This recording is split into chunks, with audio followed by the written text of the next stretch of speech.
I cheated on my husband and had an affair. I feel guilty, but I'm scared to tell him. What should I do? Before we get started, make sure to subscribe so you will never miss a video. So let's get started. I cheated on my husband and had an affair.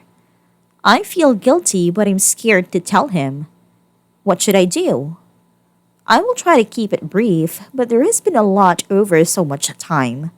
Even the condensed version does not come close to how it really has been. I will put a TLDR, but I would appreciate it before making your judgment or giving me advice that you would read the entire post.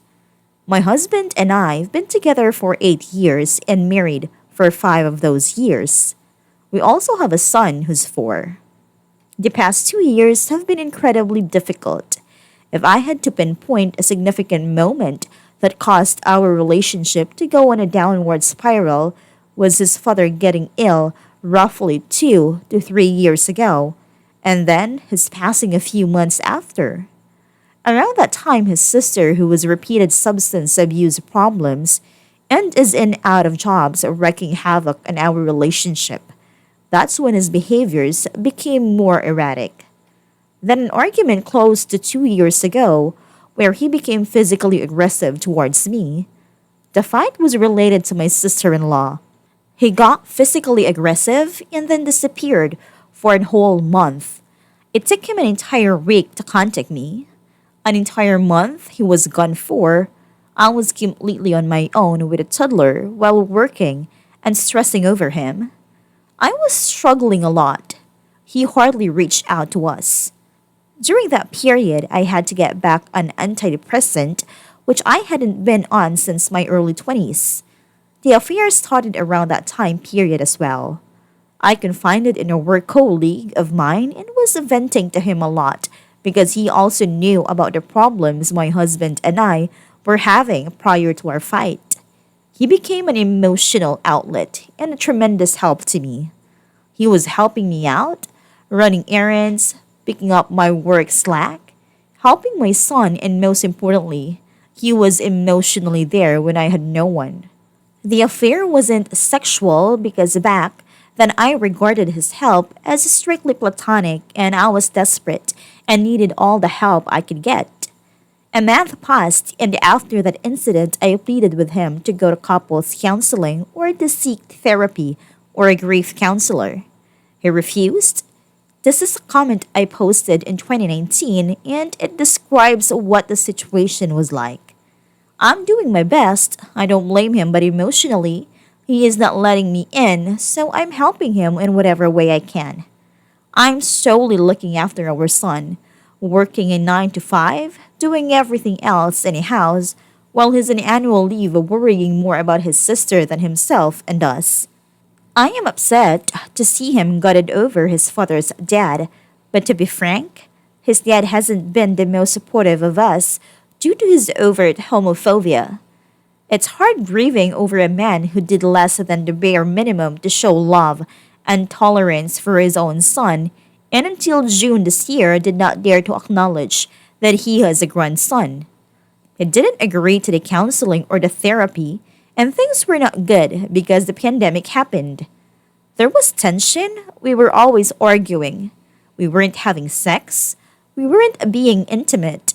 He was being awful to me and distant and unavailable. He had even picked up smoking again, something he had stopped years ago. I did what I could, trying to get us to start couples counseling, but he either refuses or makes his schedule unavailable for it. I'd beg to at least see someone else than for help because he was unavailable to me. Around that time, the affair with my work colleague started. The sexual side of it because prior we'd stay in contact, but I viewed it was strictly platonic, but in hindsight, that can be viewed as emotional cheating. I'd meet up with him after work hours before and weekends when my husband was away.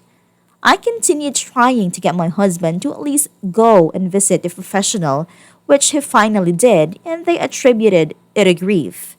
He got an antidepressant and seemed like his happy, normal self again. It didn't last long and we reached another breaking point. He was so much worse than before. We reached the final breaking point when he started snapping at our toddler. During that period, he'd shout at me over little things, but never at our son. I told him that he needs to get it together because his behavior wasn't acceptable. I was close to either moving back in with my mom, with our son, or telling him to leave. He finally started therapy. Last month, he got diagnosed with bipolar disorder and got prescribed medications.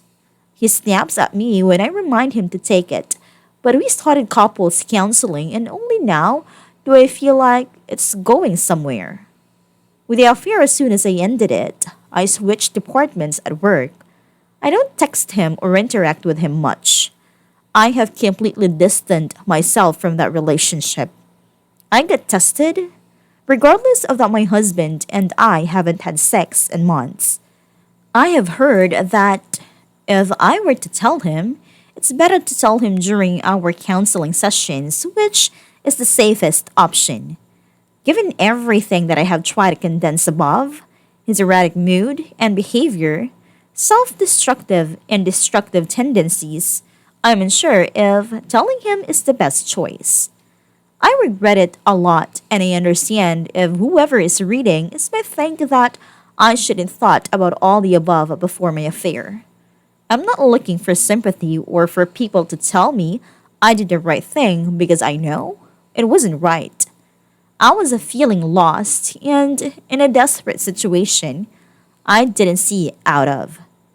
I'm wondering how safe it is to tell him and what he might do given how he's been.